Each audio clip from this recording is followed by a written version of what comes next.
Welcome back, my friends. I hope everybody made it through the little cold snap that we just had. I was actually really glad that I didn't plant my plants right away as planned.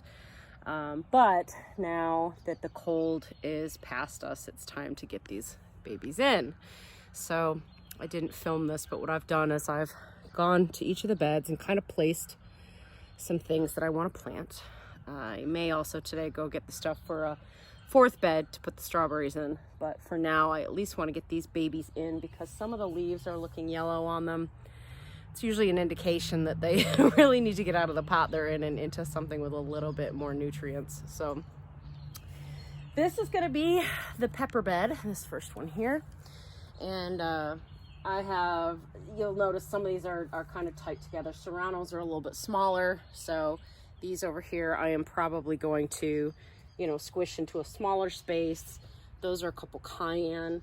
As you go back, the bigger plants I'll give a little more space to. So these are those candy cane peppers I told you guys about, which are kind of a cool looking little plant that I've never tried, so we're gonna see how those do.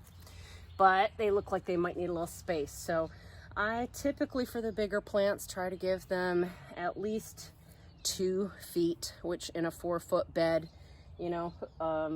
is hard. So I get them kind of close to the edge, and that's usually enough for the roots. And yeah, it might be more like a 1.5 foot, but peppers are a little bit smaller. It's harder with the tomatoes and eggplant, but I am gonna put the eggplant in with the peppers because I don't have enough peppers to fill the bed. And then these back here are some chocolate cherry tomatoes that I'm gonna try. I'm gonna put 3 along the back. In my old beds, I don't know if you remember, it was a 4x4 bed and I was able to cram 9 plants into it. Yeah, you probably want to give them a little more space, but it's doable because I did it and my tomatoes worked. So I may end up doing that again because I'm trying to figure out what I need here. But those 3 tomatoes may not fit in this bed over here because I've got a pack of 4 Mr. Stripey here. I've got a pack of 4 Amish paste here. This is like a Roma tomato. It's gonna have a little less water content for making tomato sauce, which I love to have on hand. And then I've got my sweet cherry 100s that I plant every year because they're just phenomenal. And so I've got 3 of those. So the 3 cherry 100s I'm probably gonna scatter across the front here. Although, last year those were the ones that got the biggest. Maybe they should go in the back with the other cherry tomatoes toward the back. I don't know. We'll see. And then this 3rd bed over here, this is where I'm gonna put my squash and cucumbers. So I'm unsure of the layout of this one right now. Oh, and the okra, I popped that over there. I'd like to go get a couple cattle panels that you can get at Tractor Supply. I have to figure out how to get one here, but it's basically going to create a big trellis, and that's what I'll use to climb the cucumbers up on. So kind of excited about that, but I've got to go get it before I put them in the ground. So I'm going to think about that one a little further. If it doesn't happen, that means I've got to plant them all to the side. If I don't get a trellis, I'm gonna have to figure out another way to have them climb, which I think I still have some of that fencing that I had them on last year. But it might mean I have to go buy more rebar because I don't think I brought that with me. So not a big deal. That's not gonna stop us from getting them into the ground for now, but it does mean in the next few weeks I probably need to figure that out. So anyway, this is what we're working on today, and come along with me.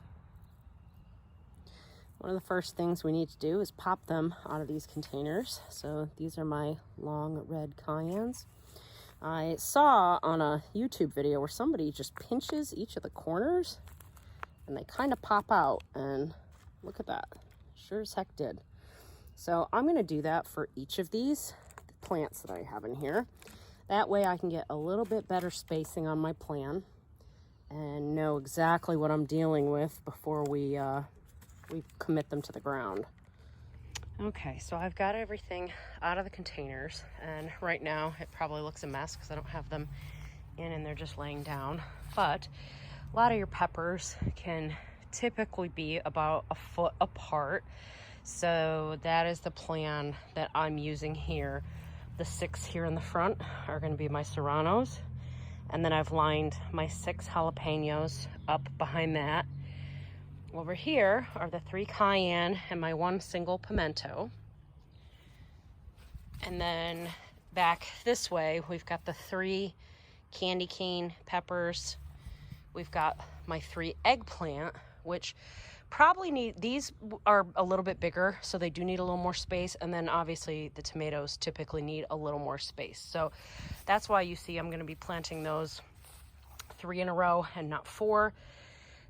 This is probably still a little bit close, so I'm going to, do my best to keep these a little bit toward the edges and see how they'll do. I did it last year and they seemed to work okay. So as long as I keep the bases trimmed so that there's plenty of airflow, I think this should work out just fine. So let me grab a trowel and we can get started. I'm just going to start in this front corner. And it's as easy as it seems, guys. It's just digging a hole. I'm going to pull that out of there. And popping these guys in. Making sure they're getting some of this good dirt on them. Making sure you don't bury all their leaves. Now, some people like to get very technical and put down string or line to make sure they're lining everything up. I am not that technical. I just go ahead and go for it because as plants go, they kind of do their thing anyway. So I'm not that worried about it. And doing this square foot sort of method, it's not that hard to eyeball. But if you feel more comfortable putting down some string and making sure everything is nice and symmetrical, you can definitely do that. But you see, this goes pretty quick. This goes pretty quick. Once you have your plan, it's just a matter of getting them in. Tomatoes are a little more complex, only because there's a few things you can do with the tomatoes. You can plant them on their side. That's what I did last year. These beds are deep enough I may not have to do that. I can probably just plant them very deep. And the reason you do that is so that they get a good root structure. So, these don't need to be planted on their side or anything special though, so these are going to be fine just the way we have them. We just got to get them in. And of course, mark things. Last year I made the mistake of not checking my package on some of my seeds and wasn't sure what my beans were. They ended up being a bush variety instead of the kind that trains up a trellis like I thought. Not that that's a big deal, it's really not. But it's helpful if you want to know what the heck you've planted. So I'm going to move these up just a hair. There we go. It's just eyeballing it. There. Getting them nice and snug. Now, normally after you plant, you also want to water. I'm honestly not sure if I'm going to do that, only because we just got a lot of rain yesterday, so the soil is pretty moist already and may not need it. However, tomorrow I am definitely going to want to come out and take a good look at this and make sure that everything looks okay and refresh all of the water.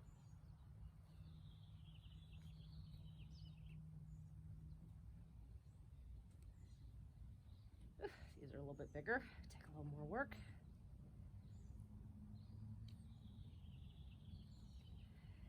These I'm so excited for.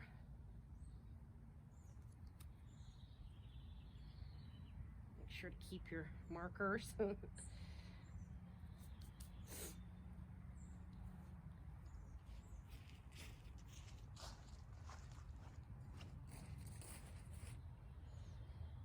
going to step over here a little bit.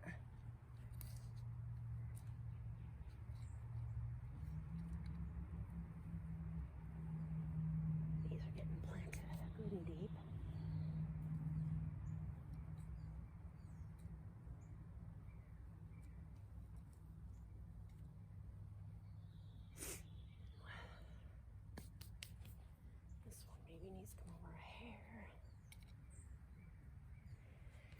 while they're still fresh, you can kind of move them around a little too while they're in the ground. You just kind of take some of the dirt next to them and shimmy them. Give them a good push so that they're solid in the ground.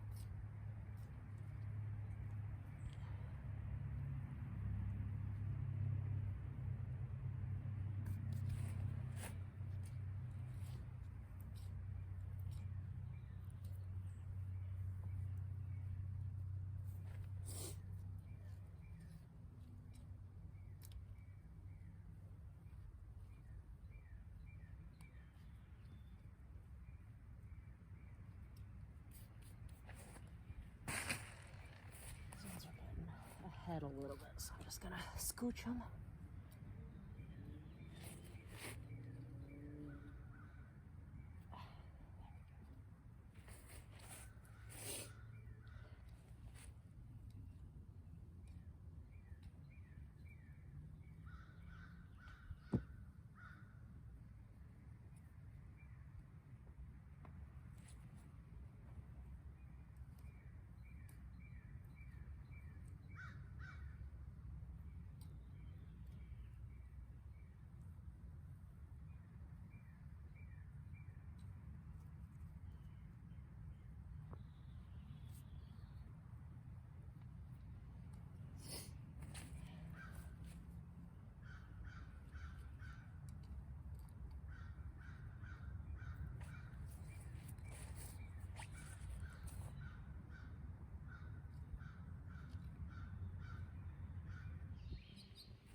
Okay.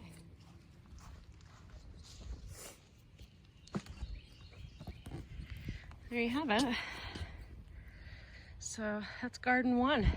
Peppers, a couple of eggplant, only 3 because I'm only one person. If you have a bigger family, you might want more than that. And then I put the 3 cherry tomatoes there. So next, I'll do the same thing over here. I'll pop these out of their containers, lay them out how I want them, and put them in the ground. These are tomatoes, so I will plant them nice and deep. If possible, if the stem is long enough, like on these, I'll probably plant these on their side, and that gives them more roots that'll form. So that's what those are gonna look like. Okay, I got everything out. As much as I don't want to crowd them, I'm sure someone will yell at me for this, but part of me has really been thinking that I want a big red slicing tomato, and I didn't pick up any. I have cherries, I have a paste tomato, and then I have these Mr. Stripeys that are supposed to be amazing, but I still think I kind of want a couple red tomatoes. So what I'm gonna do, I thought I could do them every 2 feet. We're gonna do more like every 18 inches or so. I mean, it's almost 2 feet if I keep these a little closer to the edge. So I've got the 4 stripes here, or I'm sorry, these are the 4 Amish paste. Behind that are the 4 stripies. Then I've got space that I can get 3 more of like a big boy or a better boy or some sort of a slicing tomato. And then the cherries are back there. So I know every year I'm like, don't crowd them, don't crowd them. And then I get excited and there's too many varieties I want to try, and this happens. It should be okay though. My tomatoes did okay last year, so we'll just stay on them, make sure that we are watching for pests and things, and hopefully this will be okay. You can see these are pretty long. So I really do think I'm probably, no, I think I can just go ahead and bury them deep and they'll be fine. I want to show you both ways just so you know what that looks like. But normally, if you don't have a very deep bed, you can actually bury them on their sides, cover the stem, and this top part will start to come up. You can even take off some of the lower leaves, like that one's not looking so hot as it is, so you could take that off, and you could even probably bury up to there. And yes, that looks scary to bury that much of the plant, but trust me, that gives you all of that space that then creates roots. My bed is about a foot or so deep. So what I'm going to do instead is I think I'm just going to go ahead and bury them good and deep, because I think that also might help with water retention as well. So you can see I'm going really far down.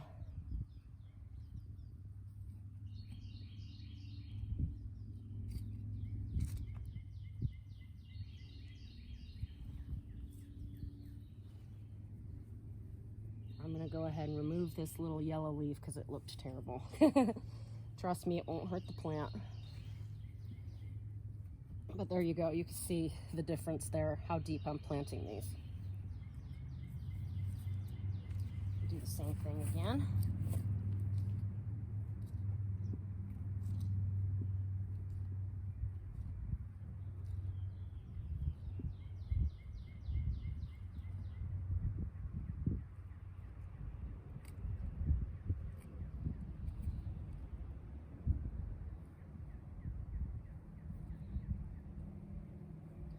Now, according to people, there's all kinds of things that you can bury in the hole with your tomatoes. That is up to you if you want to try it.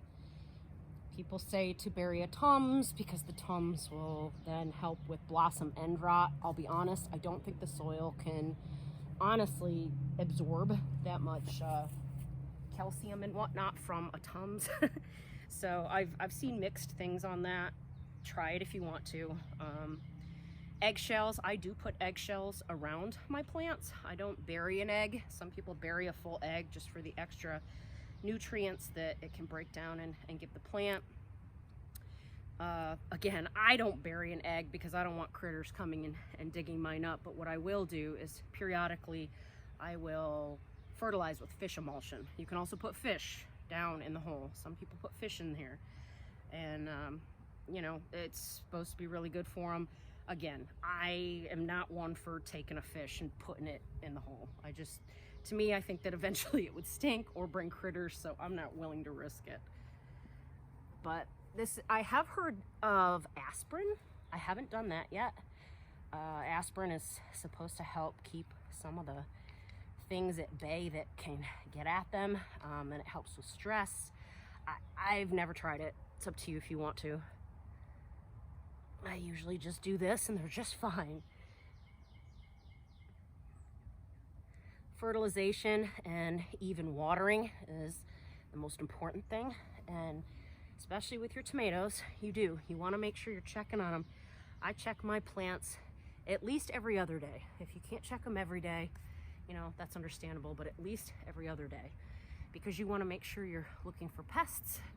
You want to make sure that you're looking for water or disease issues, and you know, making sure that they have what they need. Now, I have also been told that tomatoes like a little bit of stress, so it's okay if they you know, they get a little dry from time to time. Just don't let them dry out. Getting a little dry soil and being a tiny bit stressed is okay, but yeah, we don't want them drying out completely and shriveling up. So I wouldn't probably go more than 3 days without watering, but just keep an eye on them. Okay guys, I went and I got my tomato tone, and I know it looks funny in this bag. I had a critter that got into it last year. So this is a fertilizer that is specifically formulated for tomatoes. It says you can do 3 cups up to 50 feet.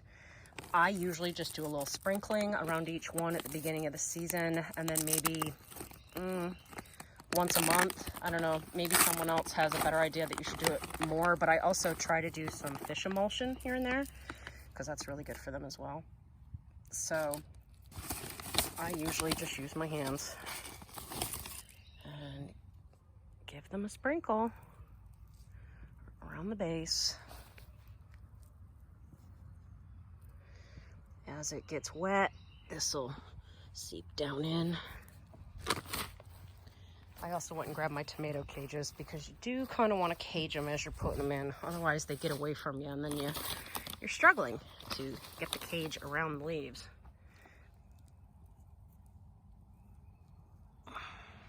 This is all it is.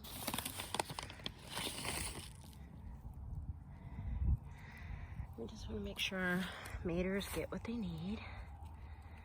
Oh, this one's all crunched together, that's okay.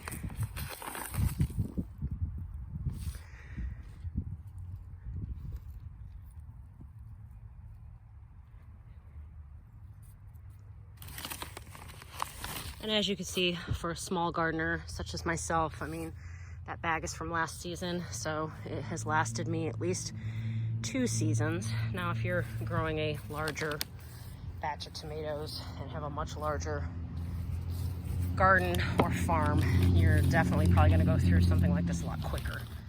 But for a small gardener, this lasts you quite a bit, so don't balk at the price. It'll last you a little bit. And it will help you have delicious tomatoes. And this, I might have ordered this online. I'm not sure. If I didn't order it online, I got it from one of the local garden centers. I've got one that I call the Farmers Exchange that I love. You might be able to find this at a Lowe's or a Home Depot. You can check in where they've got their gardening and plant stuff. Sometimes it's inside with the indoor plants. I know that's where I think I found the Fish Emulsion. And I can't remember which box store had it. They might both carry it. I try to give the little guys the business, but sometimes that just doesn't work out. Okay. Just sprinkle that in there. So that's that. Now, these are our cages. You'll see I've got a couple different sizes here. These little guys, I'm gonna pop over the eggplant. Eggplant can get a little bit big, so you want to make sure these bottom things are spaced out a little bit. They should bend. But this will help keep the eggplant sturdy as it gets bigger. Gives it some support.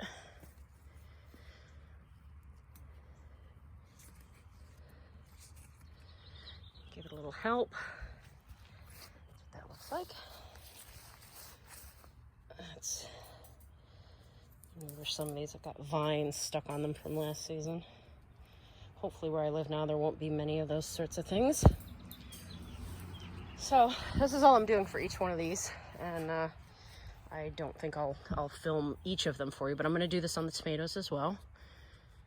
Okay, this is what it looks like.